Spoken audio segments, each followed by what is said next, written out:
Nabi Muhammad Sallallahu Alaihi Wasallam wafat pada tahun 11 Hijriah 632 Masehi di Madinah dan dimakamkan di ruang rumah istri beliau, Aisyah radhiyallahu anha, tempat beliau wafat, yang kemudian menjadi bagian dari kompleks Masjid Nabawi di Madinah, Arab Saudi. Tapi tahukah Anda bahwa makam Nabi Muhammad Sallallahu Alaihi Wasallam pernah nyaris dibobol dari bawah tanah? Dan pernahkah Anda mendengar saat dinding makam ini runtuh, sepasang kaki manusia terlihat menyembul keluar? Mari kita bedah dua peristiwa besar yang menjadi alasan mengapa makam sang Nabi tersegel rapat hingga hari ini.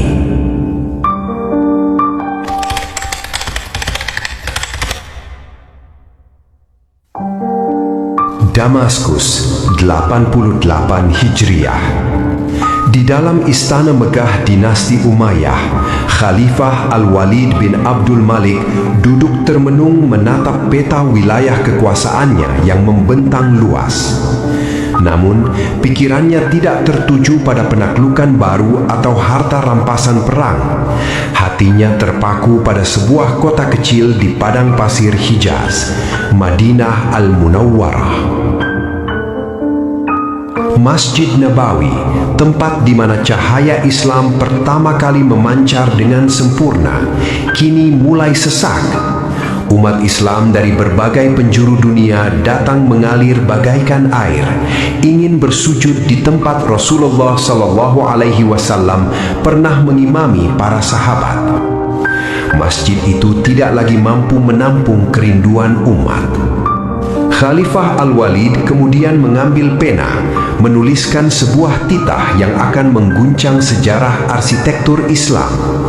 Ia memanggil sepupunya, seorang pemuda yang dikenal karena keadilan dan kesalehannya yang melampaui zaman, dan saat itu menjabat sebagai gubernur Madinah, Umar bin Abdul Aziz. "Wahai Umar," tulis sang khalifah dalam suratnya, "robohkanlah dinding-dinding lama itu. Perluaslah Masjid Nabawi hingga mencakup kamar-kamar suci para istri Nabi. Jadikanlah ia tempat yang layak bagi mereka yang datang dari kejauhan." Menerima surat itu di Madinah, tangan Umar bin Abdul Aziz bergetar. Baginya, perintah ini bukan sekedar proyek pembangunan fisik. Ini adalah urusan nyawa dan cinta. Meruntuhkan dinding kamar-kamar istri Nabi berarti menyentuh area yang paling privasi, area yang selama puluhan tahun menjadi pelindung bagi makam Rasulullah Sallallahu Alaihi Wasallam, Abu Bakar, dan Umar bin Khattab. Umar bin Abdul Aziz mengumpulkan para ulama dan penduduk Madinah. Air mata tumpah di pertemuan itu. Penduduk Madinah merasa berat hati melihat bangunan sederhana dari tanah liat dan pelepah kurma peninggalan masa Nabi harus diruntuhkan. Namun demi kemaslahatan umat yang lebih besar, keputusan pahit itu harus diambil. "Demi Allah," bisik Umar bin Abdul Aziz saat memandang dinding-dinding tua tersebut, "aku lebih suka jika bangunan ini tetap seperti aslinya, agar dunia tahu betapa sederhananya hidup sang Nabi. Namun perintah khalifah adalah amanah dan kenyamanan peziarah adalah kewajiban." Dengan bismillah, proyek raksasa itu dimulai. Umar tidak menyadari bahwa di balik debu reruntuhan bangunan lama itu, sebuah rahasia besar akan tersingkap. Sebuah kejadian yang akan membuat jantung seluruh penduduk Madinah seolah berhenti berdetak saat dinding makam itu tiba-tiba runtuh dan memperlihatkan sesuatu yang tak seharusnya dilihat oleh mata manusia biasa. Saat para pekerja mulai meruntuhkan dinding kamar-kamar istri Nabi yang terbuat dari pelepah kurma dan tanah liat untuk diganti dengan batu kokoh, sebuah insiden yang tak terduga terjadi. Di tengah proses penggalian fondasi, dinding sisi timur dari area makam Rasulullah tiba-tiba runtuh. Suasana seketika mencekam, debu berterbangan, dan para pekerja terdiam 1000 bahasa. Di balik reruntuhan itu, sebuah pemandangan terlihat. 2 kaki manusia nampak menyembul keluar. Seluruh Madinah gempar. Orang-orang yang melihatnya menutup mulut dengan tangan. Teror ketakutan menyelimuti mereka. Apakah itu kaki sang Nabi? Apakah mereka telah melakukan dosa besar karena mengganggu ketenangan sang kekasih Allah? Umar bin Abdul Aziz dipanggil dengan tergesa. Ia datang dengan wajah pucat dan gemetar. Ia tidak berani mendekat secara sembarangan. Namun, di tengah kepanikan itu, muncul seorang ulama besar Madinah, Urwah bin Zubair.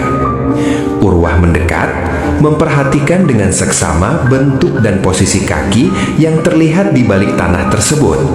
Setelah beberapa saat, ia menarik nafas panjang dan menangis. Namun ada nada lega dalam suaranya.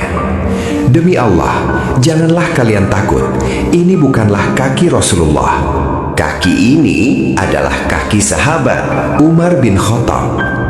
Umar bin Khattab memang dimakamkan tepat di samping Abu Bakar As-Siddiq dan Rasulullah. Karena ruang yang sempit, posisi kaki beliau berada di posisi yang paling luar, sehingga ketika dinding runtuh, kaki beliaulah yang terlihat. Melihat betapa rapuhnya dinding makam yang lama, Umar bin Abdul Aziz memutuskan untuk melakukan tindakan pencegahan permanen. Beliau tidak ingin makam tersebut tersentuh tangan manusia di masa depan. Beliau memerintahkan pembangunan dinding 2 lapis. Dinding pertama menutup makam secara rapat tanpa pintu, sehingga tidak ada seorang pun yang bisa masuk ke dalamnya. Bentuk segi 5. Disinilah kejeniusan Umar bin Abdul Aziz.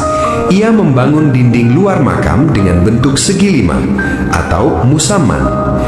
Alasannya, beliau sengaja membuat sudut lancip di bagian utara atau belakang agar dinding makam tersebut tidak menyerupai Ka'bah dan agar orang-orang tidak bisa sholat menghadap makam Nabi, menghindari pengkultusan.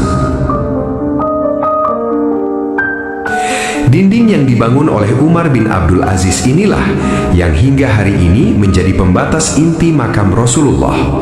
Sejak saat itu, tidak ada satupun mata manusia yang melihat jasad Nabi secara langsung, karena makam tersebut telah tersegel rapat di balik dinding-dinding kokoh yang dibangun dengan air mata dan rasa hormat yang mendalam.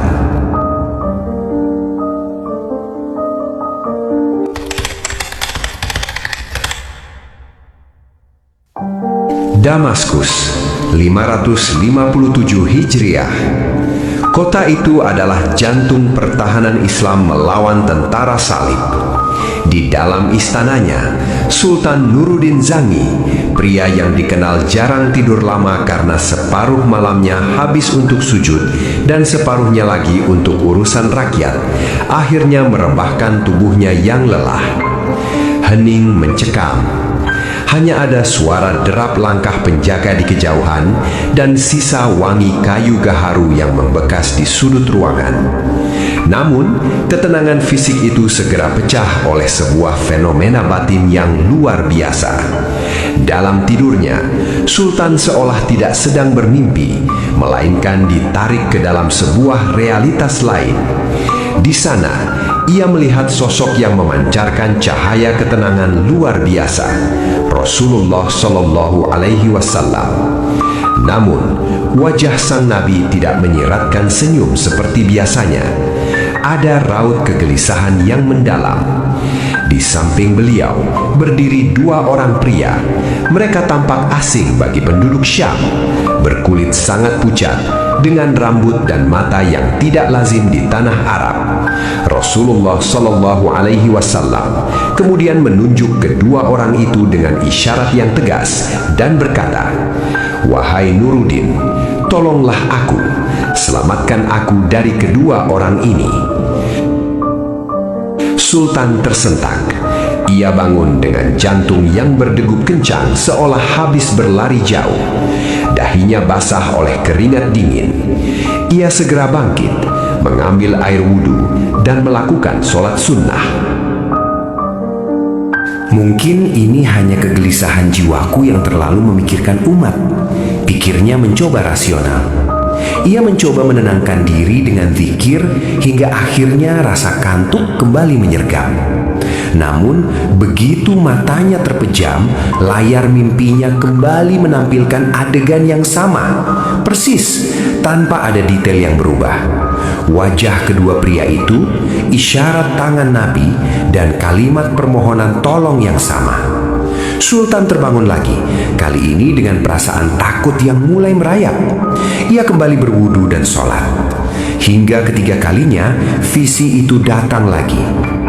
Kali ini, Sultan Nuruddin merasa seolah suara itu bergema bukan di telinga, tapi di dalam seluruh sel tubuhnya. Ia tidak bisa lagi menunda. Baginya, jika ini terjadi sekali, mungkin itu godaan syaitan. Jika 2 kali, mungkin itu kebetulan. Tapi 3 kali, ini adalah perintah dari langit. Sultan segera memanggil orang kepercayaannya, menteri yang cerdas sekaligus zahid, Jamaluddin Al-Mausuli. Jamaluddin datang dengan tergesa, menyadari bahwa jika Sultan memanggil di jam seperti ini, pastilah ada urusan hidup dan mati. Jamaluddin, tidak ada lagi waktu untuk berdiskusi. Aku melihat Rasulullah meminta bantuan. Ada 2 orang yang mengancam beliau di Madinah. Wajah mereka sudah terpahat di ingatanku. Wahai Sultan, jangan bicarakan hal ini kepada siapapun di Damaskus. Rahasiakan perjalanan ini. Jika benar ada musuh di Madinah, kabar keberangkatan kita tidak boleh sampai ke telinga mereka. Berangkatlah sekarang, sebelum fajar menyapu langit. Dalam hitungan jam, tanpa pengumuman resmi, sebuah kafilah kecil namun bersenjata lengkap meninggalkan gerbang Damaskus. Sultan Nuruddin Zangi memacu kudanya di barisan paling depan. Di bawah sinar bulan yang memucat, ia hanya membawa satu misi: menjawab panggilan sang nabi yang meminta pertolongan dari balik makamnya. Perjalanan dari Damaskus ke Madinah yang biasanya memakan waktu 20 hingga 30 hari dipangkas habis oleh Sultan Nuruddin Zangi. Dengan hanya membawa sekitar 20 personil kavaleri elit dan menterinya Jamaluddin, Sultan memacu kudanya siang dan malam. Debu gurun menutupi jubahnya, namun matanya tetap tajam, menyimpan